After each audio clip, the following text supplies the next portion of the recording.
Hey everybody, welcome back to Majestic Collectibles. So, just a couple of quick updates going on. First of all, I did add a new show in July 12th, QuadCon Cedar Rapids, at Cedar Rapids, Iowa.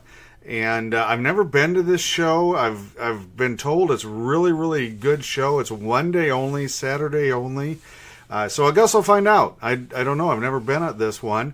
And I've heard it's a really good show, but it has just an absolutely horrendous loadout for dealers like myself, you know, when you have a lot of bulk stuff and heavy comics and things like that. I don't know. You know, we'll find out. Hopefully it won't be too bad. It's one of the reasons I don't do the Des Moines Con here in Des Moines anymore. I did the first couple. Loadout is just a nightmare. What should have taken 45 minutes to an hour is about 3 to 4 hour debacle between the how they design the loading dock on where that's at and how that's I guess what's the word I'm looking for, unsupervised. It's just a free for all. It's a mess. So we'll see. Hopefully this will go smoothly. I will let you know. And they got the Memorial Day show. Dickinson County Fairgrounds is coming up. And, by the time you see this, probably about 10 days, right? So not this weekend, but the weekend after. That's Saturday, Sunday, Monday, although we usually close around 1 o'clock. On Monday, so just to let you know. Come by and see me if you got some comics, action figures, toys, other collectibles for sale. Feel free to stop in and see me. Be happy to meet with you. I am in the new Expo building on the east end, the brick building with the paved parking lot and the plumbing and the air conditioning and the food stand. So, yep, I'm really gonna like that. That's gonna be a lot of fun. Let's see what else. I did my Meta smart glasses did come in just yesterday actually. So, yeah, I'm gonna shoot a video on it. I'm still playing around with them. It's been interesting. I'll just leave it at that as a teaser. I'll tell you more, so check that out. Probably be the next video I shoot. I haven't had them real long, so we'll see. It's going to take me a while, so might have a couple of videos of that. Garage sale. So last weekend let's see, it was Thursday, Friday, Saturday, I guess it was. My friend Sean from the ICBC, Iowa Comic Book Club, invited me over to set up at his garage sale. His where he lives has community garage sales pretty much every month during the summer. And so we couldn't make the date they wanted. We had to do it a little early, I guess. And it was beautiful. Weather was gorgeous. And I think we had 12 people show up, 15 people in the 3 days. And I don't blame them. It was just, yeah. So it usually doesn't go that way. But we're going to do another one in June. So it's coming up, I think, in about 3 weeks. I'll get you the dates. I want to make sure that's all confirmed. Also put that all on my Facebook page. If you're interested in my shows, you can go to the website, Facebook page, things like that, and get that information. We should be pretty up to date, I think. So, anyway, we didn't have a lot to do at Sean's garage sale. So we sat around and we just had old-fashioned swap. We sat there with our comics, and it's like, oh, I got this, and it was a lot of fun. Actually, we had a great time. I haven't done that kind of one-on-one, old-fashioned trading like when you were kids and stuff. So I really enjoyed that. I still own quite a few comics. I found more I was interested in than what he was interested in, but I've got more. I only had like four long boxes of dollar comics at the garage sale. So, he didn't have a lot to choose from, but he knows where I live. He knows where I keep my comics. So I'm guessing we'll get together here probably before the next garage sale and get that evened out. So here's what I picked up. Just kind of a mishmash of fun stuff. A lot of this was dollar comics too. Here's another one. Got a Yogi Bear. Let's see. What is it? 29 from 1967. Chad, I don't know if you need that one. It's pretty rough though. So just to let you know, even if you need it, it might probably not the best example of the genre, but it's there. It's a good reader copy. This is a nice Dell Giant, Tom and Jerry Summer Fun. Good cover, swimming hole cover. They used to be popular, but I don't think anybody remembers them anymore. So I don't have as quite as much call for those as I used to. The swimming pool covers 1956. It's number 3. Probably a good solid VG. Just picked up just some Yosemite Sam, Spire Comics. I do have some folks. I should have taken it out. Do have some folks that do collect some Spire Comics. They're pretty cheap though. Nobody other than Hansi, nobody really gives me much more than $1 for them. Maybe $2. This is a little more history. I've got a couple of these issues. I don't have a nice one. So this is Wacky Witch 14 from 1974. And I picked it up. So there was a cartoon when I was a little kid. I didn't see it a lot. I don't know if there just weren't many episodes. It wasn't on Saturday morning. It was one of those that was either on, like maybe on Sundays or an odd time or whatever. But I got this. So when I was in the hospital, I was really sick as a kid. And it's kind of your typical story, I guess you would call it. This was the first comic. This issue, not this exact one. That one's it's been shredded. It's long gone. But this was the first comic I ever got.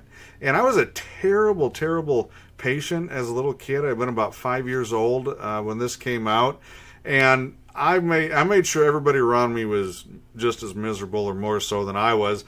And some nice lady, literally down the hall, whose daughter was just getting out of the hospital, dropped off this big, like, fruit box of comics. And they were red. These were not mint.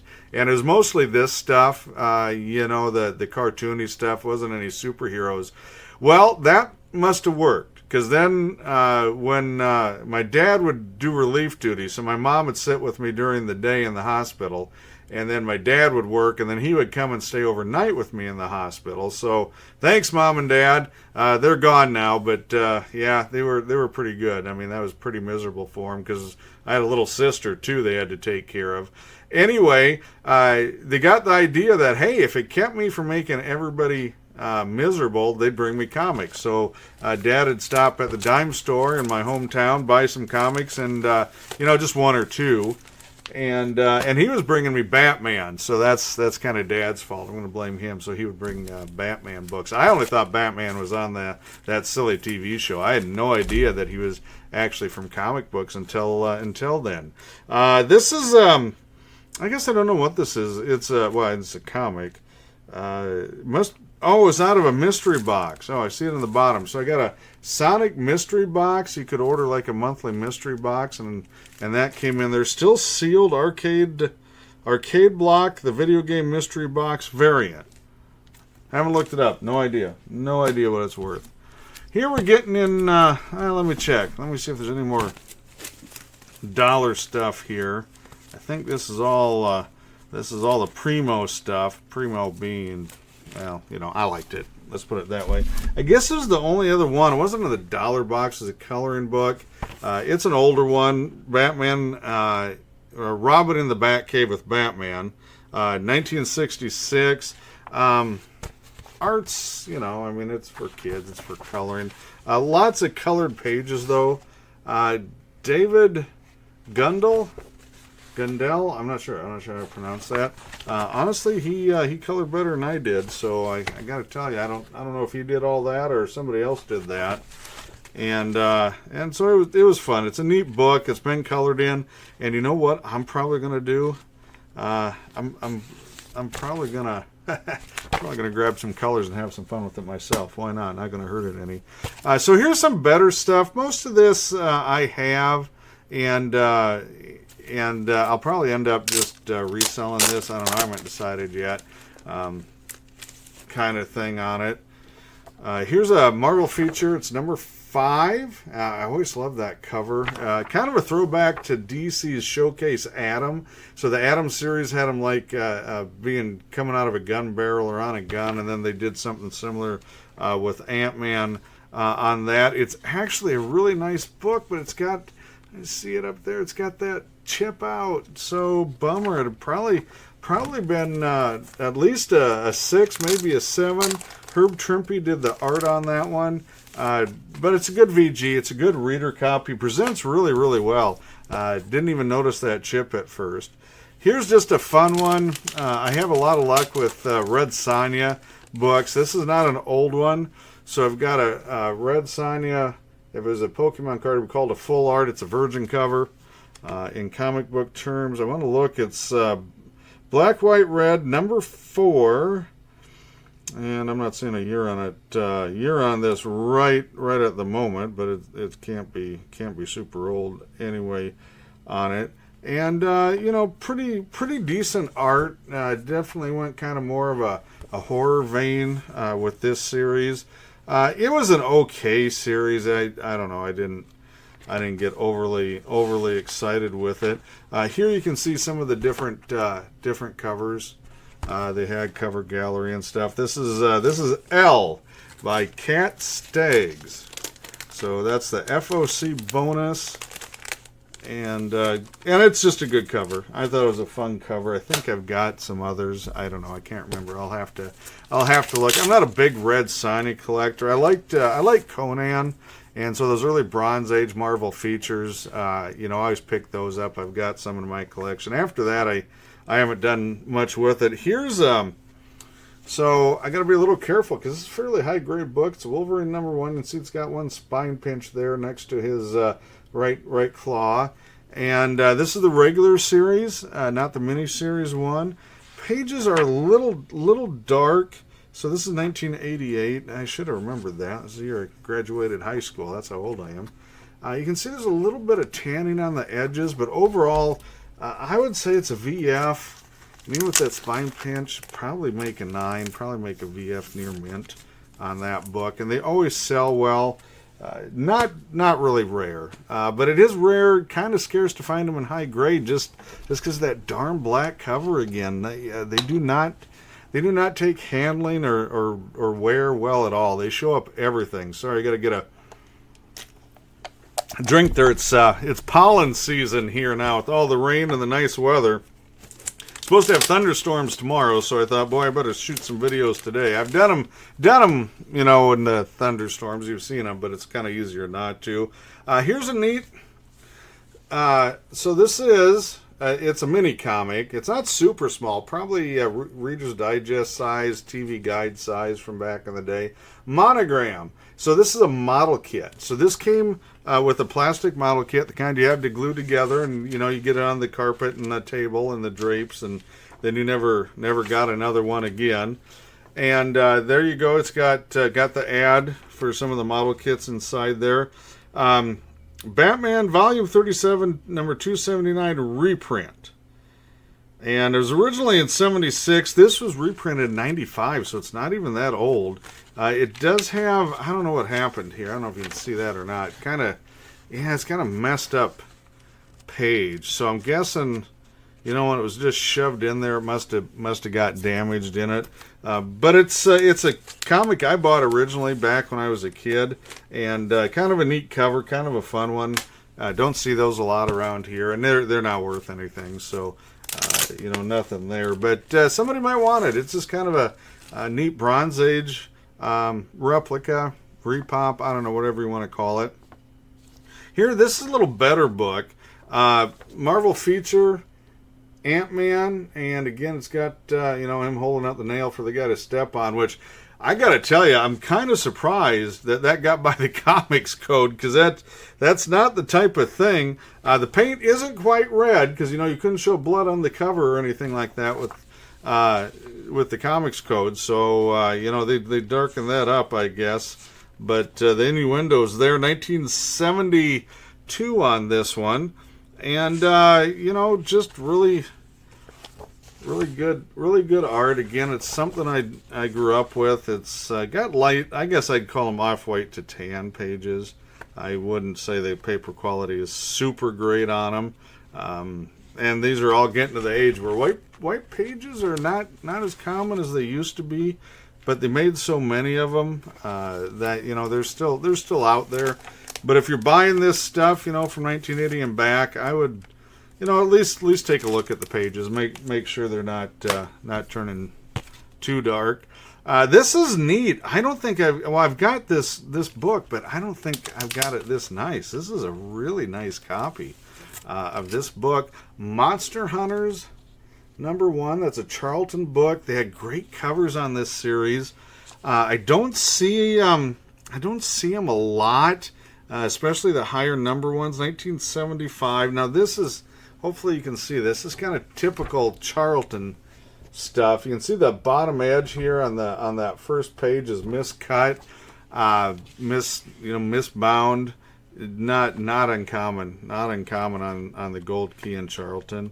But this was one of their better books, actually. To be honest with you, I'm really I really don't care much for a lot of the Charlton, well, anything horror, sci-fi. I like the '60s Captain Atom, Blue Beetle stuff was okay.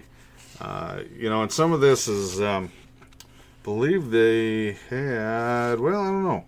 Sometimes they would sneak in like reprint. They'd do one original story and sneak in some reprints. I can't remember on that one, but this is easily, gosh, I think it's an easy 9, maybe even a 9.4.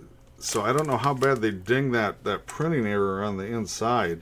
But I've got some okay copies. This is nicer than both, so I'm gonna keep that one. Here's one I picked up. It was cheap. He traded me $2. And it's always a popular one, though, because of the cover. Halloween stuff sells. This will probably go to a non-comic person, would be my guess. The comic guys don't care much about them. But it's got the good Halloween, Headless Horseman, Jack-o'-lantern cover on it. This is not an early printing. So, let's see.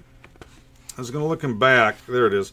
So, let's see. The highest reorder number is number 89. And that's in the bottom of the list. And that'll tell you, so if your number on the front matches, and it can be one-off on some issues, but then you know it's a first print. So this is number 12, and they're on number 89 back here. Yeah, this could be up to a 10, 11, 12th printing. It's hard to say. It is complete. Artwork is, I don't know. I mean, some of this older stuff, they just reprinted this from probably the late 40s, mid to late 40s. So, I mean, it's what it is art-wise. They were never known for their art or their, I would guess, their, say, literary accuracy. So they did take some liberties, usually in the form of leaving out big chunks of the story on the longer novels. They kind of fast forwarded a lot. Not a lot. I'll probably slap like $10 on it, and it'll sell at the flea market. It won't sell at the comic shows, but it'll sell at the one of the flea markets this year. Here's another Spire book. This one's actually a little better cover. It's not one I see quite as often. Some of those books I just see, piles of. Archie's Sunshine. It does have a sticker. I don't know if it's a Sunday school sticker. It looks like it might be on that. It says Ethel saying "I'm lonely" in the middle of the party and the fun stuff. This one is really low grade because the center folds out of it, kind of deal. So it's probably worth. Well, he's got $2 on it. It's probably worth about $1. But I do have people that buy those just to have the different issues. And you can tell, this one's covered up. So on the cover price up here, they reprinted them. So the lower the cover price, usually the lower the printing on that. Here's a fun book. It's one I used to have, piles of this issue. I don't anymore. I don't see them. They always sell. In fact, the whole line sells. It's just not worth a lot, but people are really discovering it's a really good read. And that's the Micronauts. And it looks like this could be a 3-pack book. Back in the day, they'd put multiple issues in a pack. And the reason I say that is the UPC is blank. So that's not necessarily a 3-pack, but I'm betting the odds are high around here. Just because, if you had the UPC, they'd ring it up as a single issue, and they get multiple issues. So they just left the UPC code off of them. And here's number 2, which I see even less than number 1, and that's always kind of been that way. Those number 2 issues are some of the hardest to fill in a run. And who's did the cover? Golden and Rubenstein. on that one. Good covers, good story. Really liked it.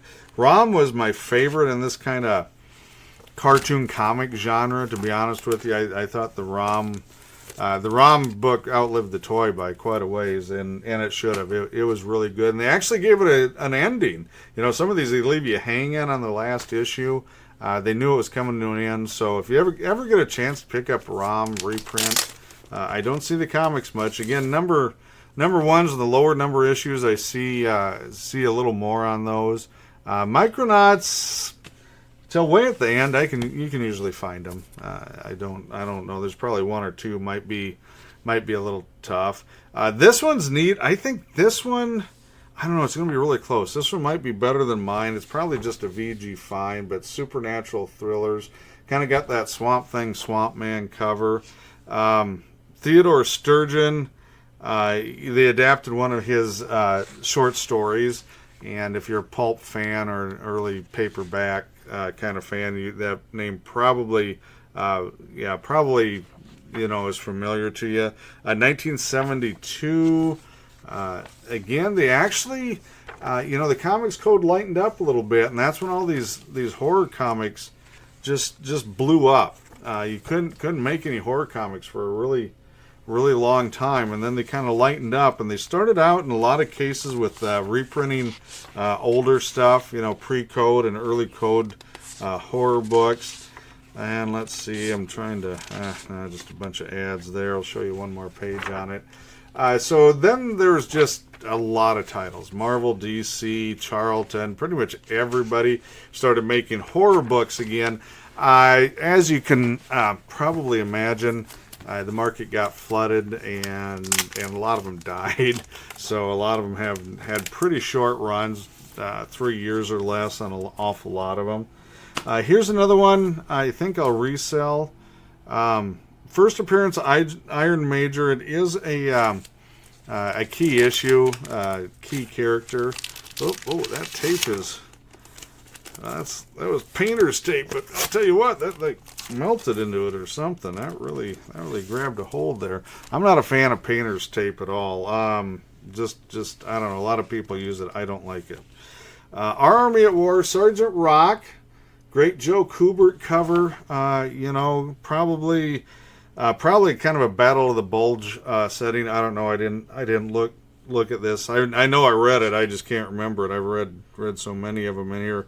But it's the Iron Major, 1965. It's number 158.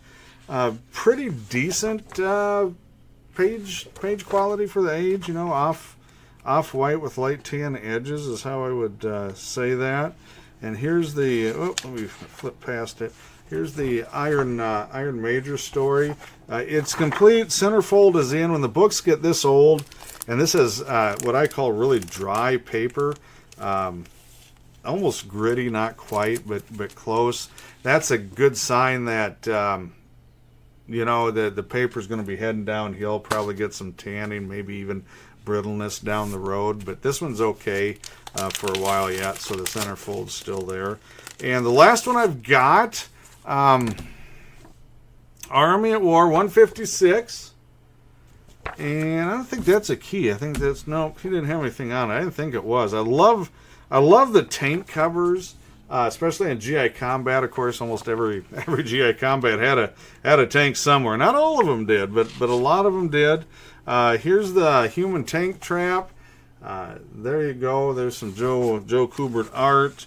Again, a little bit of tanning there, but nothing obnoxious. It's probably only a VG to VG Plus book anyway. Oh, I didn't give you the year on that. 65. Yep, 1965. So that's it. So I did some swapping. Had a lot of fun. Check out our other videos. We had some flea market finds and stuff lately, so you might want to be checking those out. Be interested in that. Check out the Meta. Smart glasses thing. That'll be coming up probably next. And thanks for watching.